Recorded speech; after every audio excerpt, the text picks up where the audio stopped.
Join me. Imagine what we could accomplish together. I'll join the team, be an X-Man. We are the future, Charles, not them. What do you think, I'm stupid? You and I are not so different. You can't keep denying what you are, man. Because I'm the best there is at what I do. You, me, we're exceptional. The power of the sun in the palm of my hand. I chose my path, you chose the way of the hero. Plague, war, famine, morality doesn't even enter into it. I've heard these arguments before. Think about it, hero! You are watching Move, Throw, a Marvel Crisis Protocol podcast. I am Charles, also known as Omnus, and I'm here with Danny, also known as the true reason why y'all are watching us do the show. Danny, are you ready for this podcast? I am so ready for the new year. You know, just changing things around, right? All sorts of excitement. All right, and so warm-up is going to be not exactly Marvel, but it's podcaster meta. So I'm not sure if you saw, but Nigel from Muse on Minis saw the video post and was like, you guys have to have a cop show. Did you see this post? No. Oh, okay. Yeah. So Nigel from Muse on Marvel thought that we should have our own cop show. And so I started thinking about what would our cop show be like. And so I wanted to ask you, for starters, where would our cop show be featured? Would we be a Pacific Northwest where we investigate crimes at grunge concerts and microbreweries? Or would we be in a convention town, like, say, Vegas, and we're solving crimes around conventions? Like, where would we be? First off, you have to dream bigger. Okay. Right? Okay. Are we a period piece? Like you got to take the concept here, right? So we are cops, right? Is technically we're here. So we're like a buddy cop scenario thing going on, right? We're working together here. Yeah. Well, this concept of cops can like go backwards in time, right? Like we can be like guards, right? Like we could also do like a Sherlock and. There's all sorts of things we can go backwards here. Like we're not stuck here, right? We have all sorts of fun stuff I can go with, right? I was definitely thinking modern, but it clearly you're like, whoa, wait a second. We could just go completely off in this direction here, because like a modern cop show, like us walking around solving crimes about like it was like interesting, right? But I feel like us in like full like regalia, right? Like walking trapezing through. Until this moment, I never thought of Highlander as a buddy cop show, but now that I'm thinking about it, we could be like Ramirez and Connor McLeod buddy cop. Yeah. So because they were like back in the day. On one hand, right, they're like, hey, you know, at the end of the day, we're gonna like go at it, right? Like, but I'll worry about that later, right? We're bros. Yeah. We're still bros.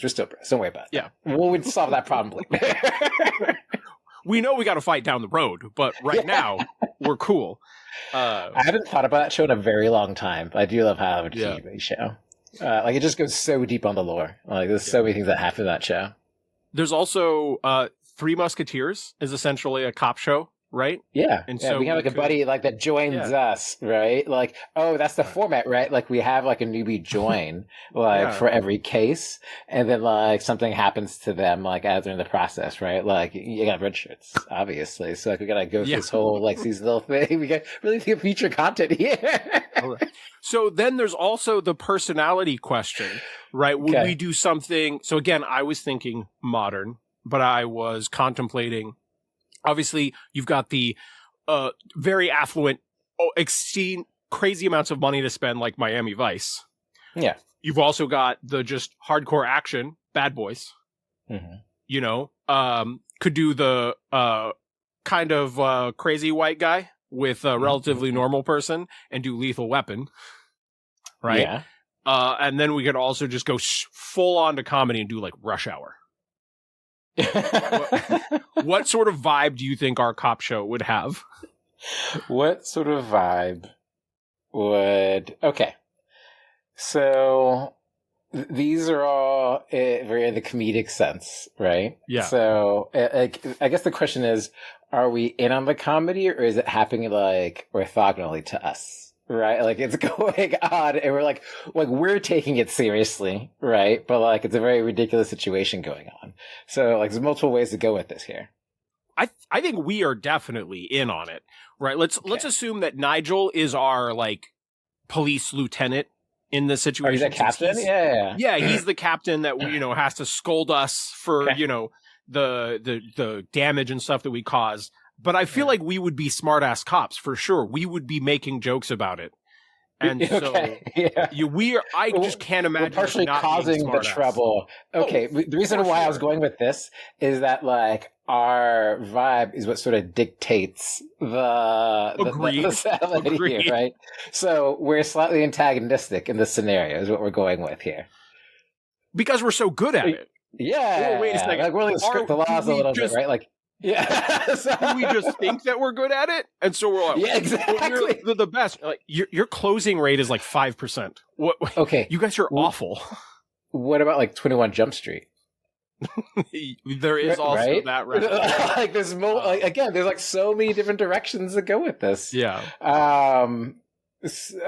Okay. I think we are trying to like it is one case. Right? Like it's a movie we're going through and like we're going to do a series of movies. We're going to make the big bucks here. Like we're going to think big here. I think big. We're a blockbuster, not just some run-of-the-mill TV show, Yeah. Like we'll transition into that, right? Like that's follow-up. Like, I'm opening the book because we're the same page. Yeah. And the book was the sergeant's exam. That's the book. Oh yeah, obviously, right? Because like we have to keep like trying to elevate ourselves over the course of the series, right? We have this trial tribulations, got like a B plot thing going on, right? We're like, so we got to keep going with this. Are asking us why we are not sergeants yet, and we're just so good at our jobs that we don't let the bureaucracy hold us down while we solve these crimes. Oh, like the whole thing is us like blowing off the exam and everything, and then depending on how you want to end this whole scenario, right? It's like good boy scenario is like we tried hard and we studied and we passed the test at the end. Bad boy scenario is like doesn't matter, I actually get tried for a different role in a different agency and like circumvented the whole process, and we're like outthought all of you, I'm outies, right? So it really depends on which way you want the story to go, like how bad boys you want to be. Yeah, is that what you're saying? Are we bad boys? I think we're bad boys. Okay. So right? who's Will Smith and who's Martin?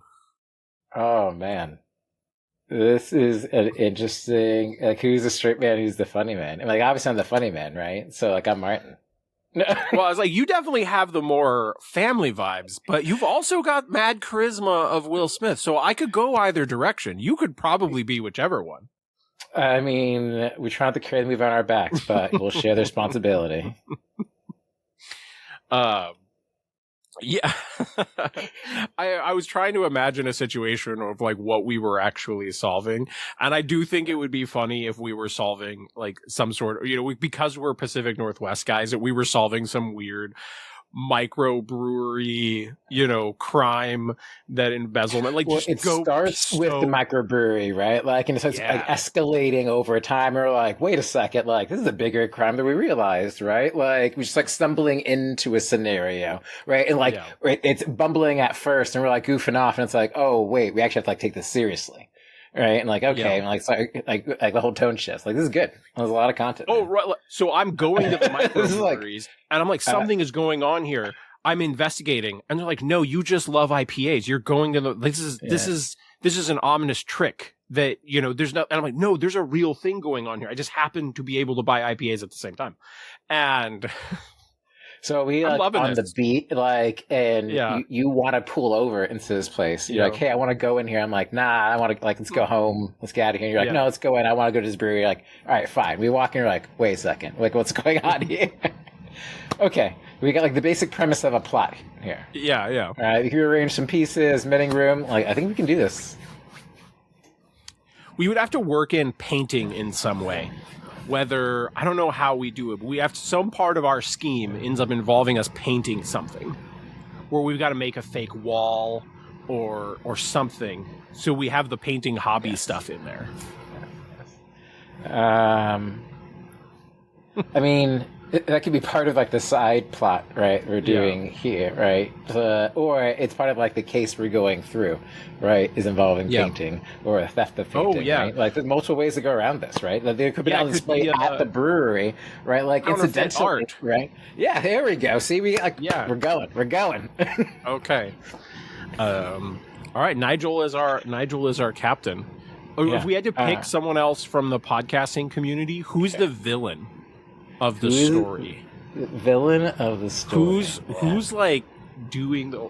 We could go with something, just be like Sarastro or something. Is actually, he just runs this painting YouTube channel, but is secretly faking art. Yes. Plus, I'm pretty sure he's English, like European, so we have the cool bad guy accent for sure. Okay. I was thinking Simon, actually, like Rocket Blitz. I feel like he'd be like a good villain, right? Yeah. Like play the role really well. He's playing all the steps. Yeah, we can like really lean into this here. Yeah. And like have a whole plot line going. Like, I don't think he'd roll in being like an art dealer, an art theft. Like, oh yeah, we can go with this. Simon and Sinestro. Sarastro. Yeah. Sarastro. Now I can't talk.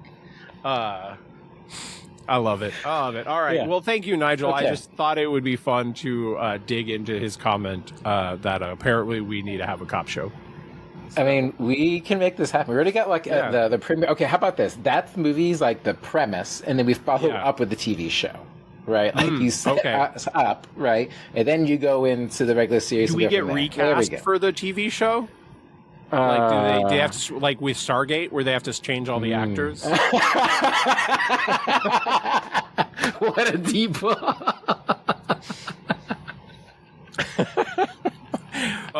Viewers, that was good. That was good. I mean, I do like SG-1, and it was a good show, but like the shift was very interesting. The same thing happened with like Buffy. Where the movie and TV show are very different from each other. Highlander had the same thing. But point being, it's always funny when it happens because you're like, okay, is this the same? No, we're starting over again. Got it. Yeah. That's where we're going with this here.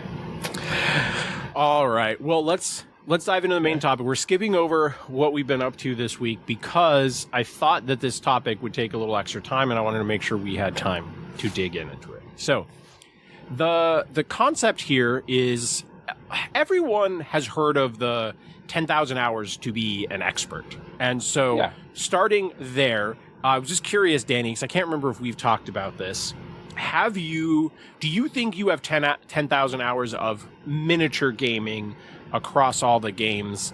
Obviously, I don't think either of us do just for MCP, but I think I do if I'm like totaling Star Wars Minis by Wizards of the Coast, War Machine, MCP, Shatterpoint. I think all four combined, I'm definitely over 10,000 hours.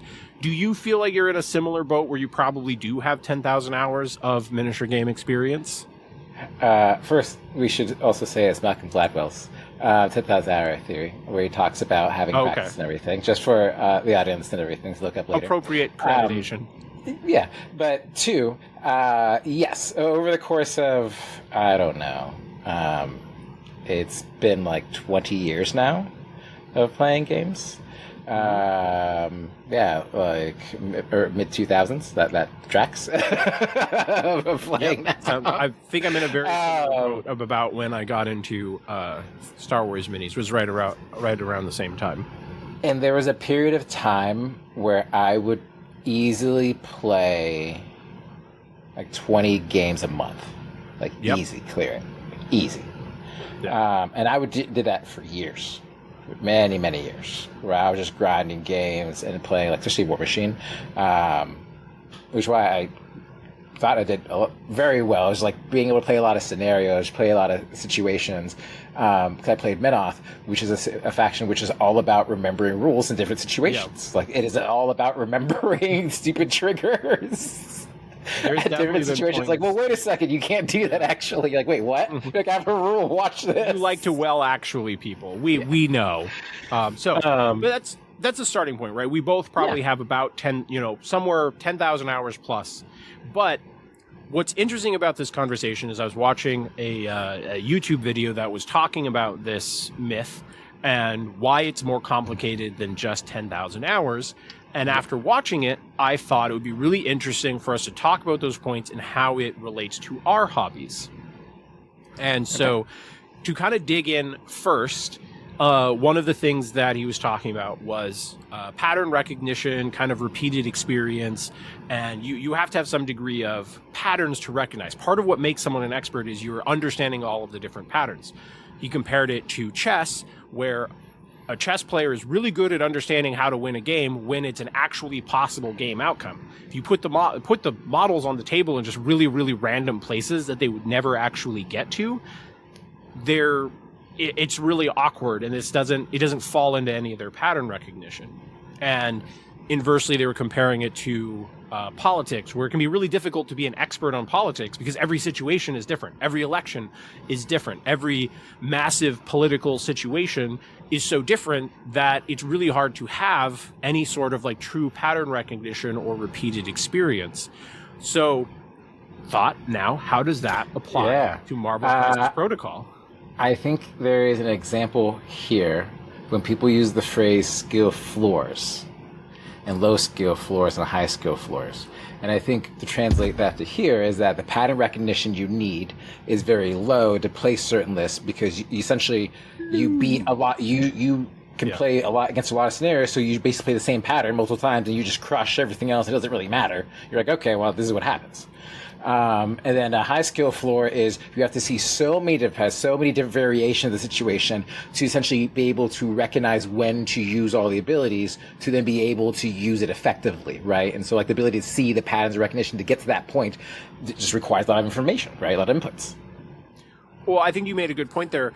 A lot of character cards have that ability that you don't use very often, right? Mm-hmm. But you need to play enough games in enough varied situations that you start recognizing that 1 out of 20 situation or that 1 out of 30 situation where you're thinking, this is the time that I need to use that other ability, or I need to use that spender, or I need to use Counter-Strike on Zemo.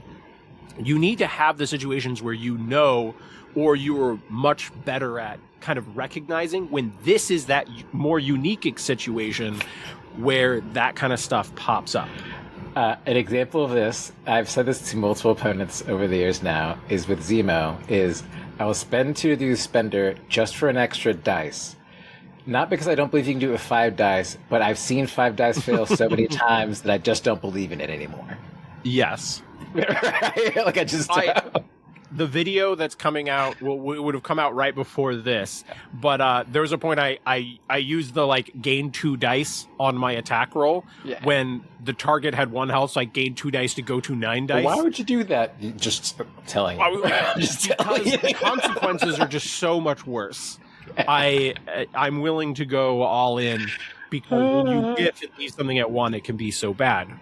But the other part of the pattern recognition that I think about is I feel like almost certainly you and I have been in this situation. I feel like a fair amount of people who are listening to this probably have as well, where you're looking at a board and you're going, I'm winning, but you kind of know that you can't just run away. Where you just start feeling it. You don't know the exact math, but you're just thinking, if I run away, they're going to spike one of these 2 models, or the odds of them spiking one of these 2 models, and then I'm going to fall and I'm going to get to just 15, and then I'm just not going to win because they're going to destroy me the next turn. And you just kind of recognize you're not quite at that point because you've played enough games where you've ran away too early, and then you fall just short of hitting 16, and you're shit. You know what I'm talking about. You've been there, right? Yeah. You just recognize, you just have that feeling. You're like, no, I can't quite run away yet. That happens with webs. I have to do something. Yep. A lot with webs where you're like, okay, cool, I've got the extract, I just run away. And they just like swamp one of the secures that one of your people are nearby, they get the extract and they have all the secures. And you're like, oh, I've got to fight you? Like, yeah, good luck. How often are you thinking, as long as this 1 5 dice attack doesn't spike and kill Gwen, I've won. But easy. You know, the odds of that happening just end up feeling slightly higher than you're comfortable with. You got to do something. And so, I think the example I have is like Maya Koye once killed a Malekith with double spender. like just like stab them down. And it was like, oh, that was very unlikely. Okay, well, let's see how we change this board state and think about how things should change basically scenarios. It's like part of seeing differences is recognizing when you have an advantageous position, right? We go like, okay, am I pushing the gas here, right? To go like, cool, I'm going to make it so they can't come back and ensure my victory here. Or am I letting off a bit and like throttling back? Like, actually, I'm overcommitting. I have too many resources here. I can't really guarantee a kill. So I'm really just sort of like standing around giving them targets, which isn't great either, right? So I might as well do something that's more productive of my time than just taking hits for no reason. Yep. I totally agree. I think if you're listening to this, what I would take away from it is that you kind of do need to remember your games or make them almost part of your subconscious memory. You need to be actively paying attention to the games, recognizing and also trusting some of your gut, where you are recognizing that you are not like, I don't think I'm in quite as advantaged of a position. Like, I will often encourage my opponents to keep playing because I recognize I feel like I'm winning, but I don't think I'm winning by more than like 10%. Yeah, and wanting them like, let's stay in it. I want to see how this plays out because I think it's actually closer than it seems in this moment. Yes. There's a couple games like this that happened at CarlCon. My game against Nobility, Jeremy. Essentially, he's up on points, and I need to score like 7 to win, right? Like, it's an absurd number of points to win. I'm like, okay, well, the only way for this to happen, right, requires this one character to die right now, essentially, so they cannot run away. Because if they run away, then I'm chasing an extract, which screws up the whole math, how this is going to work. And so I'm like deliberating, like, okay, what needs to happen here? Like, what is like the thing that needs to happen for this whole plan to sort of unfurl and work backwards from there? And so it's just sort of interesting how you can get stuck in the game and think you're just going to lose and go like, well, wait a second. There is still like a needle you can thread here, right? And there's still like an activation to take. Another example was later in that it was against APOC, right? In a later game, it's like, hey, you have Iron Fists going in for a punch, right? To go for the Iron Fist to take as activation, but also really doing the explosion to take out other people. Right. Well, like, and it's sort of like thinking like how your attacks and things are going to attack other people and affect the sort of board state and things like further down the line, essentially. 100%. And that's the sort of thing that you start recognizing from your experiences, right? I was just talking earlier about the ability that doesn't happen all the time, but you want to know when to utilize it, right? And you know, in your convocation win, you were utilizing Iron Fist, being able to kill nearby things while taking an activation away from something else. And you were setting up for those sort of plays. And that's just something that other people didn't have in their pattern recognition. Yes. I think when you play a lot of games in a certain way, you play like similar opponents, you end up sort of like thinking the game works one way. Yeah. And then a character comes in you don't really play against, and they do something that screws up your order of activation. You're like, oh, I don't know what to do. I'm like, excellent, because the clock is ticking. Right? And that's what puts pressure on the scenario for people, is that there is a clock going down. And so when you haven't thought about it, you have to like really get into the zone and like try to think out everything in real time, which is a lot of conscious effort and thought. And over the course of multiple games, right, over an event, like that's very taxing mentally. And so you get to a point by like towards the end, like it's hard for people to win because you're spending more effort thinking about every game, where your opponent has played so many, they're just relaxed going through like, yeah, okay, like, here's some dice, here go through, here's how my game plan works. And they're just sort of like cruising through. So like the mental strain is different throughout the game. Yeah. So let's go ahead and move on to the next one, which is timely feedback. And what we mean by timely feedback, and to use sports analogies, you need feedback on whether or not what you're doing is successful. And in the case of, if you're trying to practice your swing for baseball, if you're hitting balls into the pitch black, you don't know where it's going. You don't know where it's landing. You don't know if you're practicing correctly because you're not seeing the results. And so you can have situations where you're just not getting the information you need to know if the practice you're doing is actually successful or not.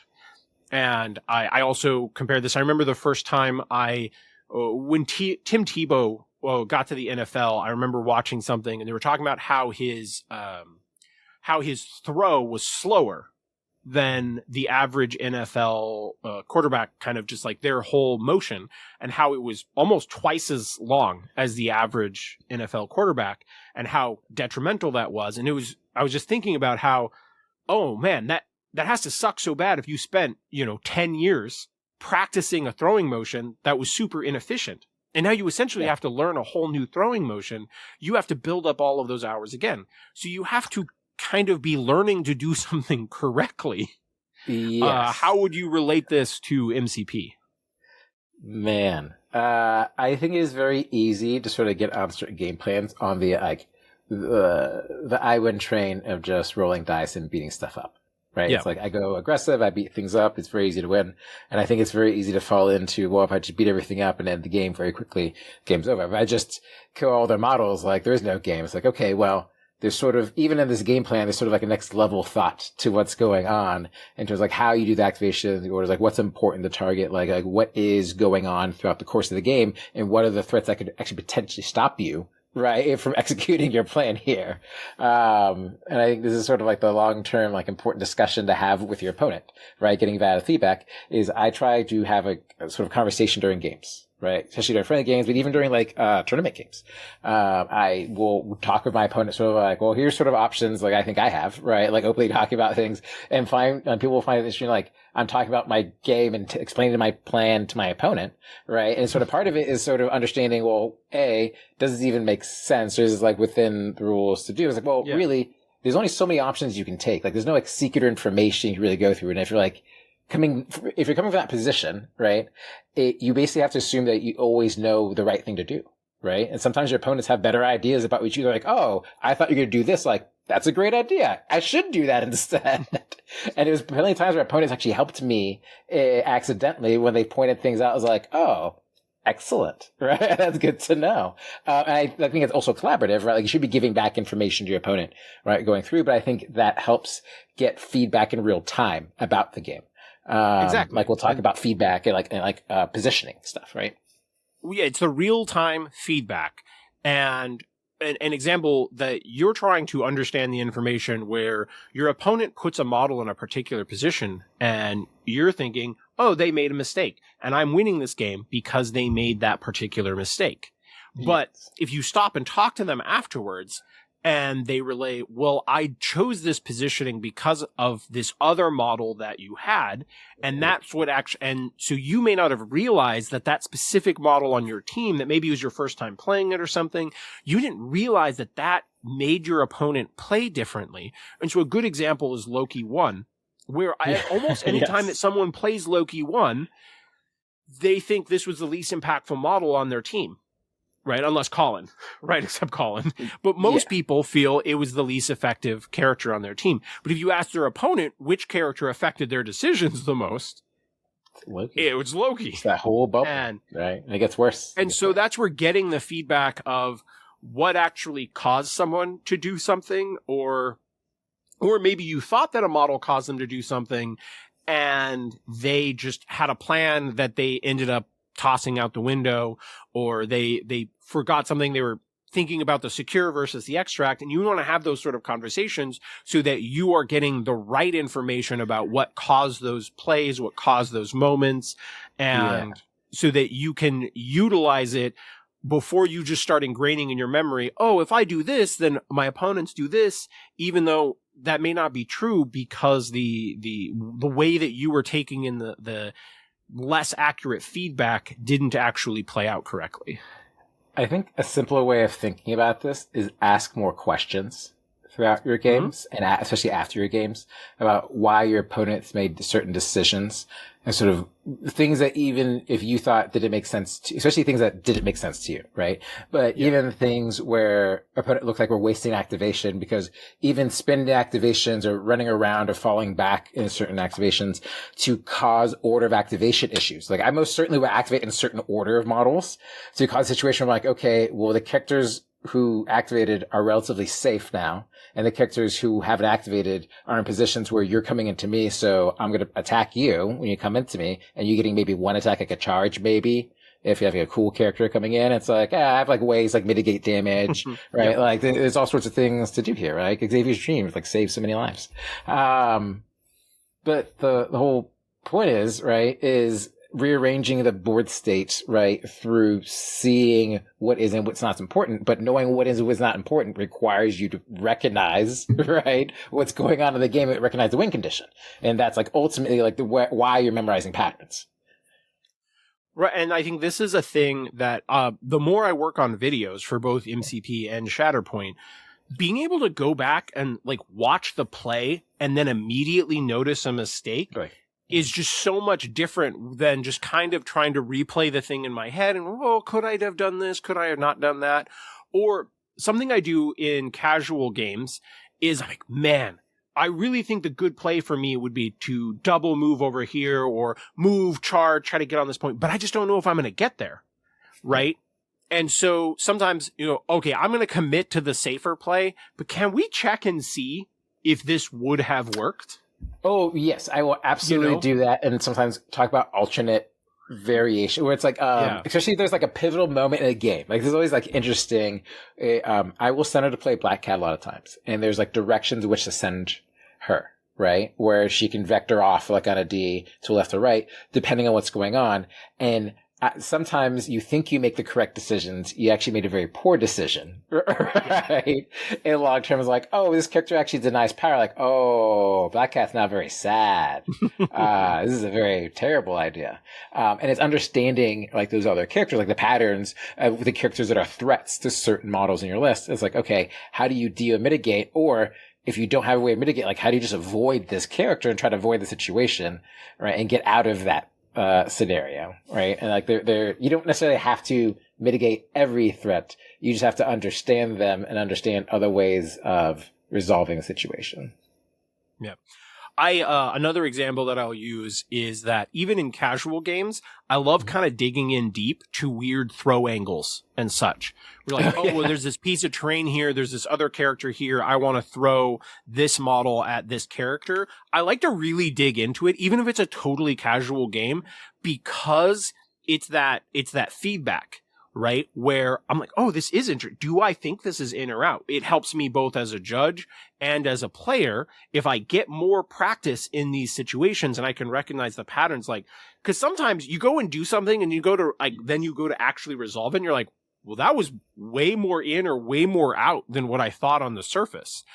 And so it helps me to kind of understand just how much the visual difference can be between like actually getting tools right next to the things. You're like, oh, that was actually way out, stuff like that. And I just getting that kind of actual feedback right away, I think is really important. And so this was where one of the things where when I was listening to the video, I was thinking, oh man, I didn't put two and two together, how important these things connect to becoming a better player. This may seem silly, but the thing I feel like made me a better player ultimately was memorizing the range tool and the distances of all the various sizes, right? Because like you have a 1, you have a 1 inch, you have 3 inch, actually 6 inch, 8 inch, 10 inch, right? And so like the jump between a 2 and a 3 is actually like a pretty big jump, right? In terms of range. But then you start like scaling up between 3 and 5 also has like good gradients here. And so like understanding those ranges, like having played a lot of tape measuring games, I can understand inches very well, actually, and do measurements in my head. And like, so to your point about throw angles, right? And stuff is like, I have gotten very good about where to place models to block certain throws or to cut off angles where they're like, hey, like if you're going to throw me, can't throw me off the point because I'm going to block into this. I may take a throw into my own character, but yeah, they might daze, but I'm still not off the point. And that's really what matters here because I need to not give away this point right now. And that's ultimately what's more important, right, than this character living in a scenario or not.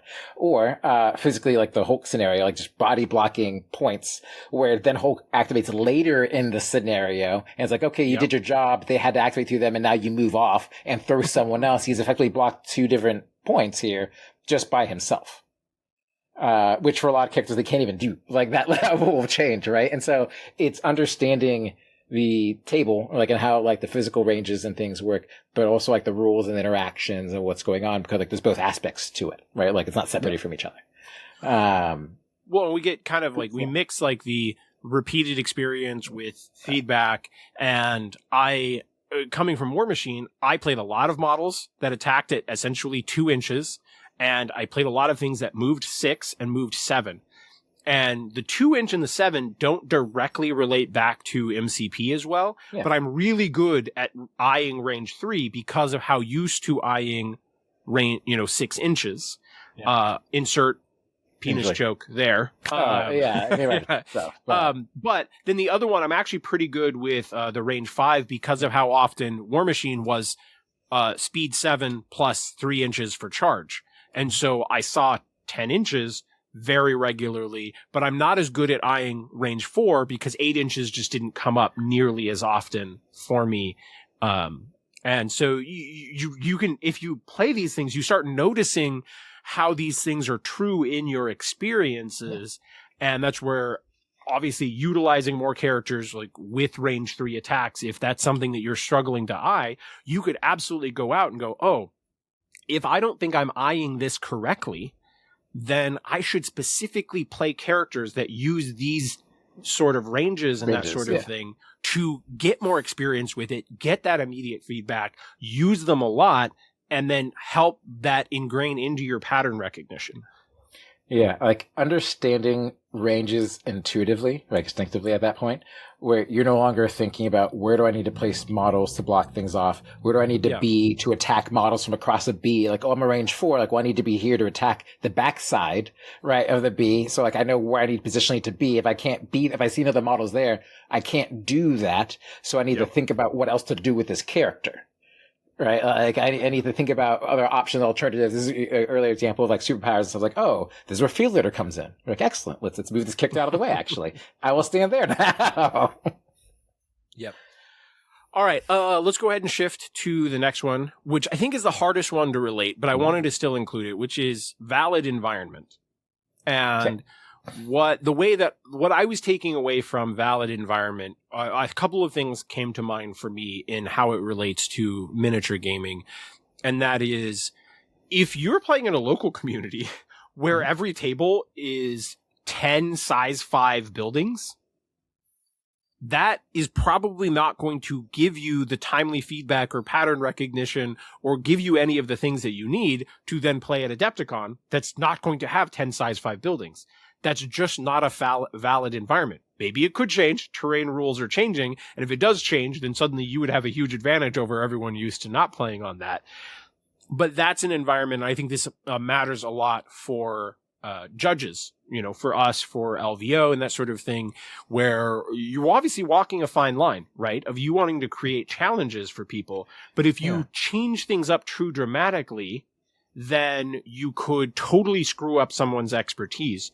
Right? Say, the reason why we don't allow qualifiers we've had people ask if they can do, like pre-locked in scenarios per round. And we're like, no, you can't do that. You'd be surprised how often that question has gotten asked, if they can do a qualifier with a special rule like that. And we're like, no, that feels too far outside of the valid environment. And it takes away such a fundamental aspect of the game. Yeah. Right? Like that gets changed with that. Or if you're just doing rules wrong. Yeah. Right? Say you're throwing terrain from the terrain, like you throw away from characters. If you get a really fundamental rule wrong and you get all of your practice with that, it's not going to necessarily help you become an expert in the same way that playing accurately. So understanding rules is really fundamental. But this is certainly a weird one. Do you have anything that you want to add about like how the valid environment impacts becoming an expert in a miniatures game? What I would say is that my experience with MCP, what I decided very early is that I wanted to switch to factions, right? Talking about valid feedback and environments, right? I wanted to move through factions, but my qualifier for moving between factions was the amount of games played at events, like tournaments. Yes. Right? Qualified events and going through. That's sort of my measure marker as like valid criteria for playing these games and playing them at a certain level. And the part of the criteria there is like my opponent is taking the game at a certain level of seriousness, I guess, the way to phrase it, right? Like they're also trying to win versus like, hey, I'm playing a friendly of a game and like we're talking and sort of like having fun, right? And like going through like very relaxed scenario versus like, hey, I want to sit here and like really like talk about games. And like I will play in events where I will lose the whole event, right? And a lot of people will drop. Yeah. A lot of people will drop from events after the first loss or second loss, and I will play all the way through every single time. And my opinion is that you should be trying to get games of quality, right, against opponents who are trying to win, who brought lists who they believe can win, right, and try to understand why are they playing this list? What's like causing them? What's like the win condition here that they're going for? And one, do you like it? And that's something like you might actually like doing in the future. A, but B, and the more important part is this something that's like a credible threat that you should understand? Like, yes, you lost to this other thing and like that's unfortunate or dice didn't go the way and everything, but this other list would still be a problem for you even if you succeeded in this matchup. You would still get blown up in the third round instead, which is like, yeah, okay, like how much better is that? Right. And so like ultimately like winning events is winning a series of events. Like it is a challenge, right? And it's an endurance. And that's like the whole mental stress of memorizing board states, understanding positioning. It's the memorizing models. It's the going through and at this end state, understanding all the various pieces and how we're going to sort of fit this all together. Right. And to get that valid experience and that feedback, I feel like I've been moving through events and trying to play at larger events. Right. And like talk to my opponents about these games and why I lost games and got lots of feedback, especially when I played those first couple LVOs, right? Where I just got exploded. And trying to understand like what was happening, but consistently was moving up through the events and the rankings and getting better, getter rankings all the way through. Because ultimately, right, it's about consistency. Right. It's not about like winning a particular event and stuff. It's about like, can you overall average be positive, right? Or like your positive win death ratio. Another one that comes to mind is sometimes I'll see people shift into the win at all costs mode where, an opponent forgets something, but there's no new information revealed, but they won't let them back up a step. And so an example of this might be you finish your turn, and then you're, all right, your turn. And then they're like, oh, wait a second. I have one more action left. Yes. And I've seen people go, no, you passed turn. And right, that's technically the rules, but you kind of invalidate the environment.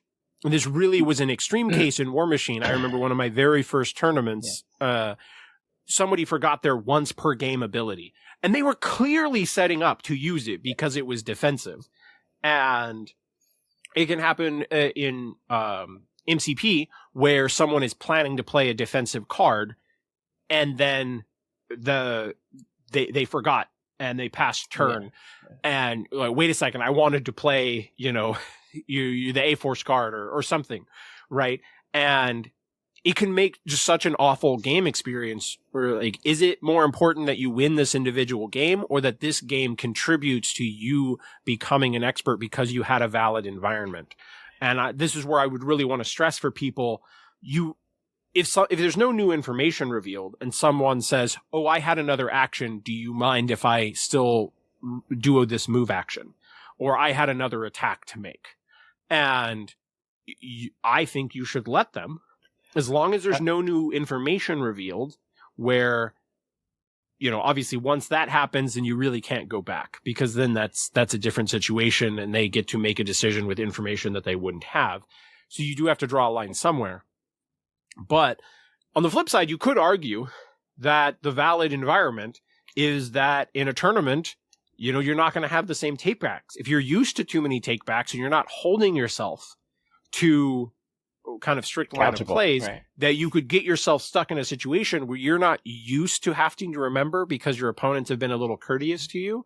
So you could kind of argue that either way, but that's my point is be thinking about if the individual game is not that important in the grand scheme of things, or if your growth as a human being and as a player is more important, I would ask what makes it the most valid experience? Like what makes it the most valid environment? Do you agree with that? Yeah, it's such like an interesting question because like so many opinions on this. This is what I was talking earlier about pivot points in games and talking about like, things that can radically change outcomes of games, like which way you go with certain characters, which attacks you make, whether you use certain tactics cards that can matter. But to answer your original point, I will actually help opponents in this situation. Like there have been times like, hey, like you actually have a second action, like you charged, like what, like like you hit and run, like you could move right now. I agree with you. It's you should be like, what are you doing? Like you should move over here. Like what is this, right? And part of it is I think games ultimately are a collaborative experience.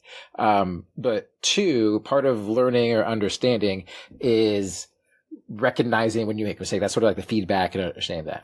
Well, in tournament games, I will generally be like, I'm talking to the opponent. Like I'm not silent during the games. We're just like conversing about the games. We're talking about situations.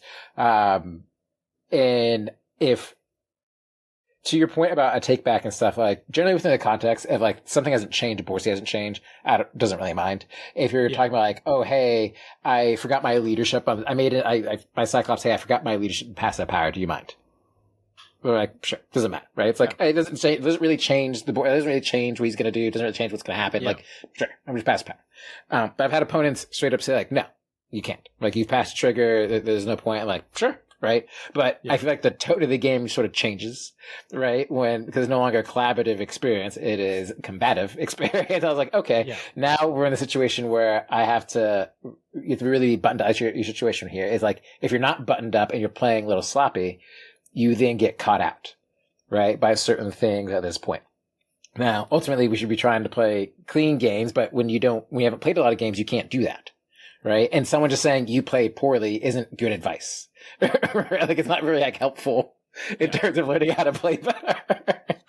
Well, I mean, to a certain extent, I feel like it's part of my responsibility to make sure that people are not moving sloppy, right? Because you can also have the whole situation invalidated if somebody is really sloppily handling their movement, right? Where they end up like, oh, I just correct people. Like, you ruin my whole ability for this game to be effective for me to retain as useful information if you're moving really, sloppily.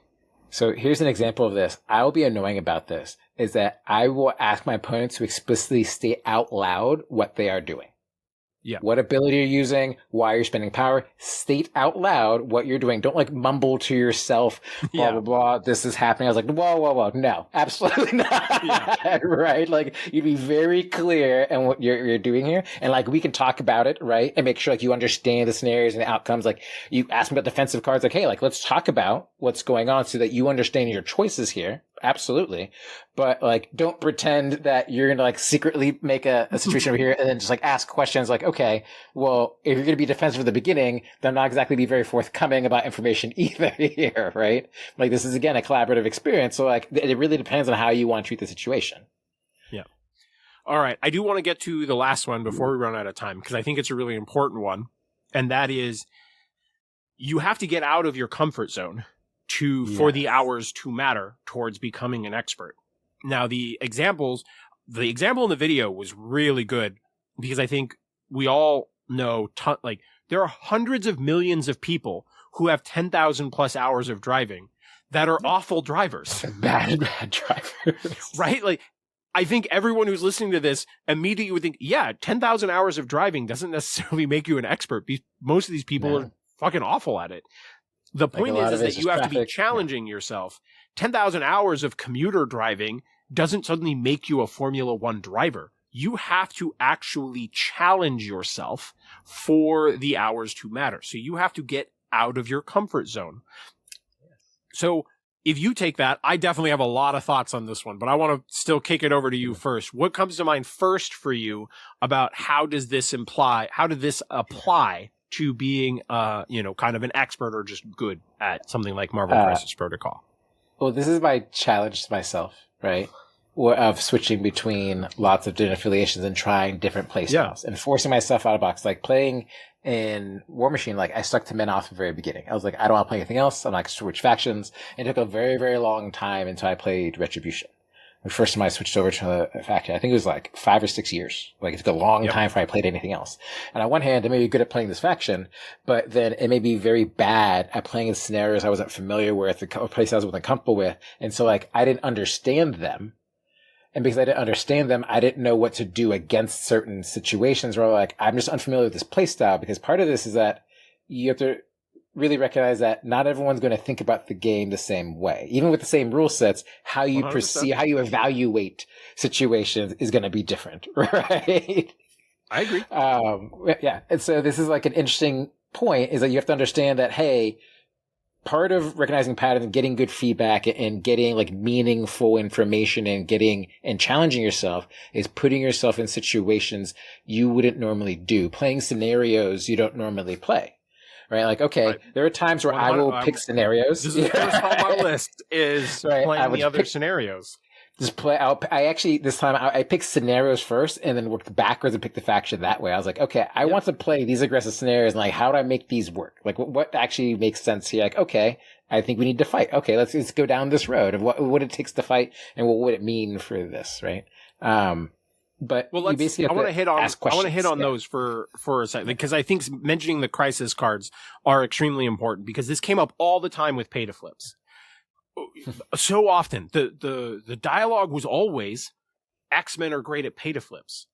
The thing was, it was more that X-Men players were practicing pay to flips and they were part of their expertise, and other people were not practicing on them. So they just didn't make as good of decisions. They didn't have the same pattern recognition. They weren't challenging themselves to play these. And this is, I still have to credit, Pagani was the guy. At the time, I thought he was an asshole when he was like, we're going to play. He had deadly meteors. I'm like, nobody plays this mission. And so he played it, and it changed my mindset where I was like, I don't want to be disadvantaged in this. And so that made me start planning for it. And then I was like, well, wait a second, nobody else is planning for this. What if I forced this? And I think the same thing applies now. It's not just pay to flips. It's happening with Fisk and Wedding Party, where we've seen that people want to avoid them. And you have to get yourself out of the comfort zone and play on these missions, because otherwise they are not part of your pattern recognition. You do not have the timely feedback on them. You need to have experienced these for it to be part of your expertise. Otherwise you're going to be, think about how obvious it is if your opponent has a ton of games on those crisis cards and you have very few, you are of course going to be disadvantaged in that game. That's not a weird thing to say. And so if you and your community is kind of only playing a few crisis cards, or, 70% of them, take some time to actively challenge yourself and play those other ones. So I'm 100% with you. The crisis cards are definitely a part of it, but take it back over to you. I think you had another thought. Yeah. I think to a certain point, there is like some credit of playing an affiliation so many times that you gain a lot of experience and gain a lot of pattern recognitions even within itself, right? To say like, you don't have to be forced to play a million factions to like really understand the game. But even within an affiliation and a leadership, there's multiple ways to play a leadership. Like Steve One's leadership can be played in multiple, like cheaper power is one thing, but it's like, but how are you going to utilize that leadership? Are you going to be aggressive? Are you defensive? Are you going for like lots of throws? Right? Like, how are you going to utilize game plan? I think like varying your list over time, right? And trying different game plans will force you to think about the game differently. I totally agree. Yeah, I'm a sacrifice addict, for instance. I'm a brace sacrifice guy, but I just realized I don't have enough experience with fallback. And so I kind of have forced myself lately to play fallback in place of sacrifice. Even though I love sacrifice, every game I'm seeing all of the patterns for when to use sacrifice, how to position for sacrifice, but I'm realizing I don't have that next level placement and things for fallback, and I want to add that to my mix. So getting myself out of that sacrifice comfort zone and doing this other card can be really useful. And the same thing applies to switching affiliations, just like you were talking about. I got so much better at playing against Shield once I actually spent some months playing Shield. Yes. Right? I got better. Nick Fury is so cool. And I think there's a lot of those situations. And as you were talking about, you will see things that there are also other ways to play it. Yeah. Where I've definitely traveled and seen people all of a sudden you're like, well, you play this affiliation totally different than my local plays this. And both from my perspective as the player and from seeing my opponents do it, we're like, oh, that's a really different strategy. That's not part of my pattern recognition. Yeah. How do I handle this in this moment? So I'm, again, totally agreeing with you. This is where I think Dark Horse come from. It's because essentially you've played a lot of games with this list. This is like Hulk in Convocation, where I've played a lot of games. I've played a lot of scenarios with this. I've been training this for a while. I'm playing at a tournament. Everyone else is now processing the list in real time, going like, wait, what's going on with this? Or they thought I would pick other combinations of characters. Like, oh no, I'm going Hulk. And they're like, wait, what? Like, you're going Fortone? I'm like, yeah, absolutely. Like, I don't care about your guys. Like, you can't hurt me. Yeah. Like, who cares? I'm like, what are you going to do to me? Like a Convocation bump, like you're going to punch me? Like, it tickles. Like, who cares? I'm going to bump away. Bye. You attack again? I keep leaving. Like, Hulk bumping twice just disappears from the side of a table. Like, just fades away. You're like, okay, like, you can't follow up. I'm going to heal with Wong now, and then nothing happens. Cool. Thanks. Yeah, in theory, I think getting outside of your comfort zone as it applies to MCP is kind of the inverse of pattern recognition, where you want to create more situations where you have better overall pattern recognition than your opponent. You're practiced in something that they don't have practice against. Or you have made sure that you have practiced against all of the different possibilities. Or you're adjusting for meta shifts. You've played enough different things.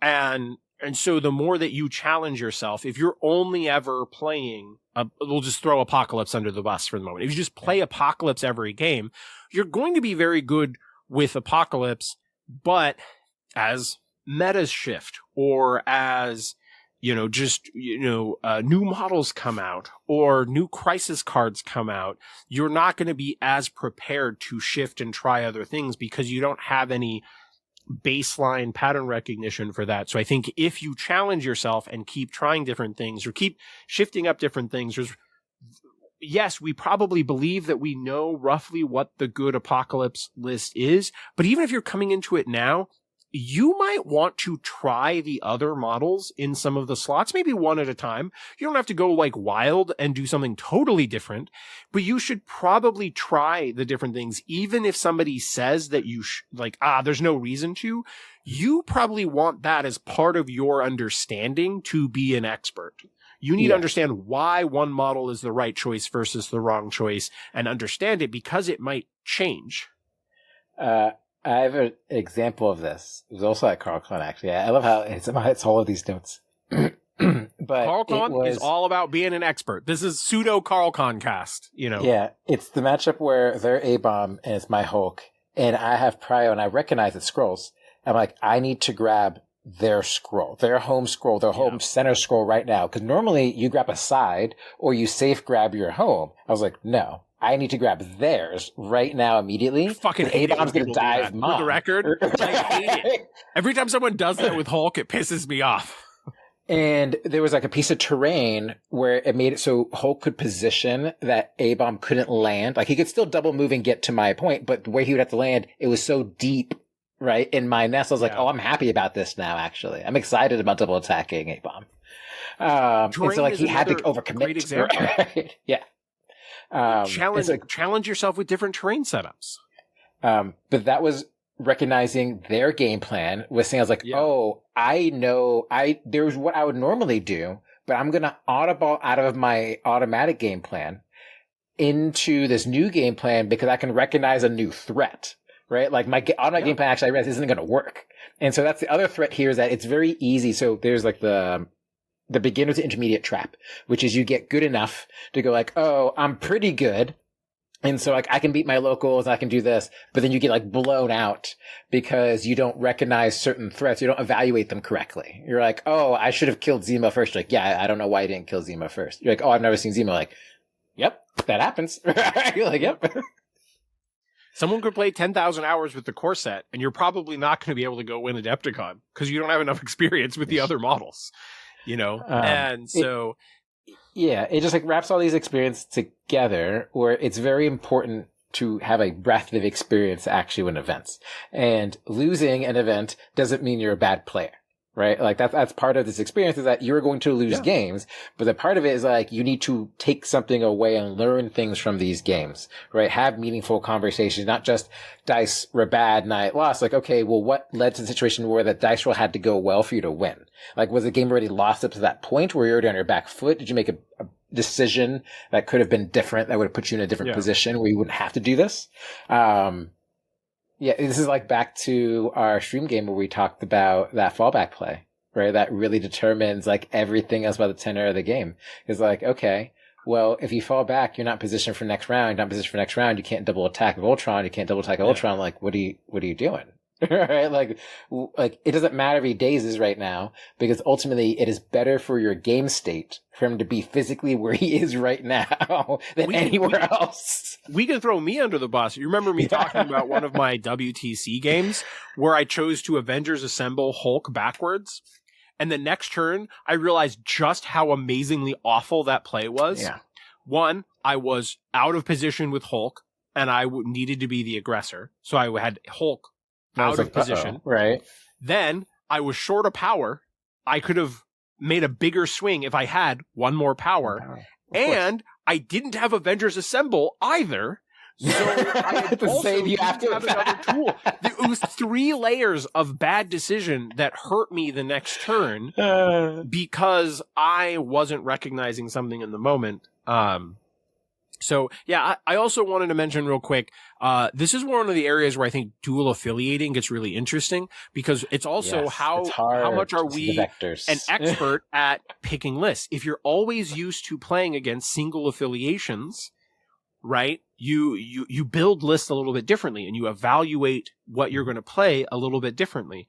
And then suddenly, if you had no experience building a list against someone who's dual affiliating, you're like, oh, wait a second, which affiliation do I think they're going to play now? How much does that actually affect my choice in models? And the more you can I fundamentally think of all of this stuff coming down to how can I create situations where I'm more of an expert than my opponent? Yeah. Right? Like that's fundamentally what it comes down to. You're trying to make it so your expertise is higher than your opponent in some facet. And that's how you can beat your opponent is because you are better in some facet of this. And there's the list building part. There's deployment. There's understanding the pattern recognition of matchups. There's, understanding of the mission combination, the exact crisis cards. And I think you want to make sure that you don't have any weaknesses. And that's where you want to constantly be going outside of your comfort zone to try to make sure that you don't have a weakness. Which is obviously coaches do it, boxing. You're like, oh, you've never boxed against a lefty. We need to get you practice against a lefty before you have to face a lefty in the ring and you're going to get fucking decimated. Yes. It's putting yourself in different situations and challenge yourself. There are situations where, I won't even ask for prior, like just win prior. Like this is I don't get to choose and you dictate the scenario and let's start from that position. Right, like sure, it would always be good if I won prior, but like, what happens if I don't? And those are my technically weaker positions, right? So I'm not dictating the board state. So it's like, okay, so how am I going to react? How am I going to deal with these scenarios? What do I do when I don't have a center grab? And they do, and they run away, right? And we're playing Spider Effect, and it's like, oh, what am I going to do?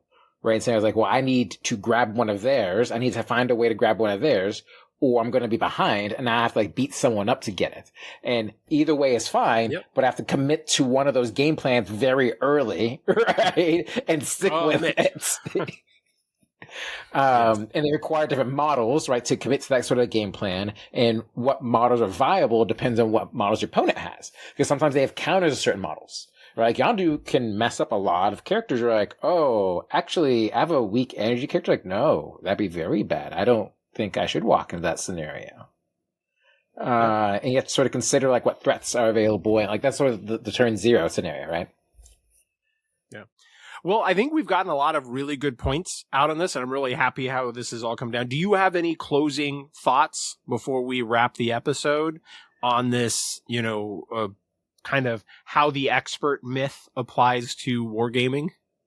Yes. This is sort of there's one last funny point when they say 2 equally skilled players is where the dice matter the most. Yeah. Because when you're like, one is very skilled, they just sort of like win the game. Like they've won on points. The game, it's like 16, like 8, and the game's over. And it's like, oh, I just won. Yeah. When you're closer in skill, it comes down to like, oh, I need this dice roll to go well. Oh, you blocked 4? Oh, no.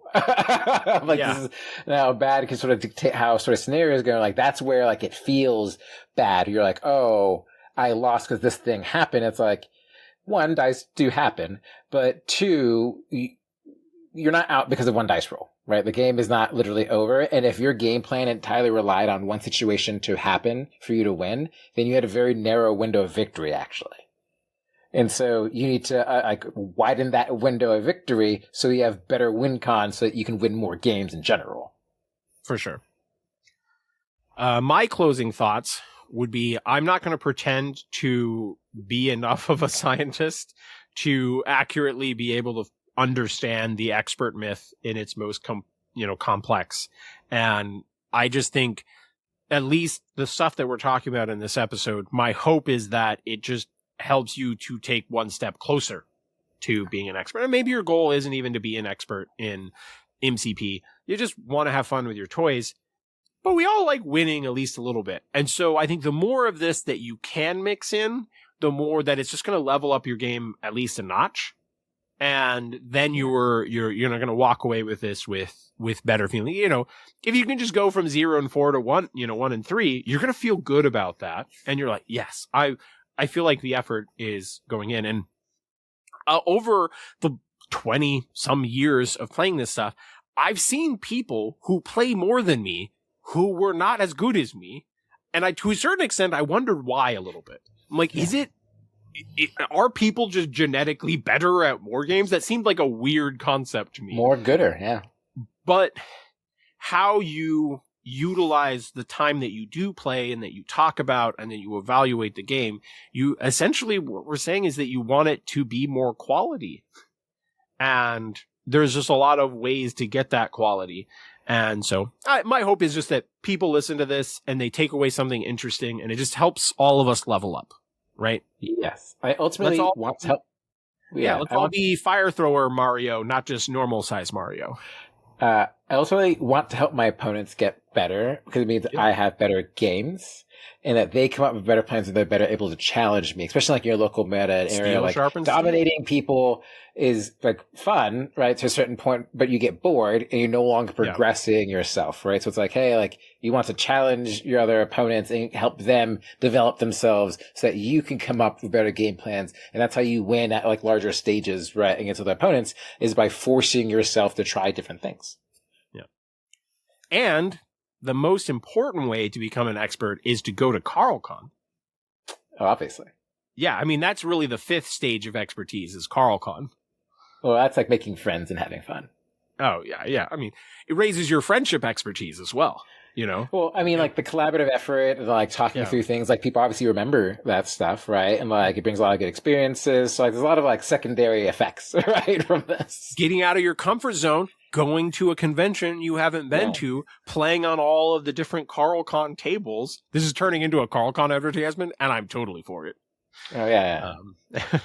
All right. Well, Danny, I love podcasting with you. Thank you for joining me in this YouTube journey as well, as we get out there and people get to see your glory in its, not its entirety, but, more than an audio podcast. And we'll just say thank you for watching Move, Move, Throw. Later, nerds. Mustache out. Need a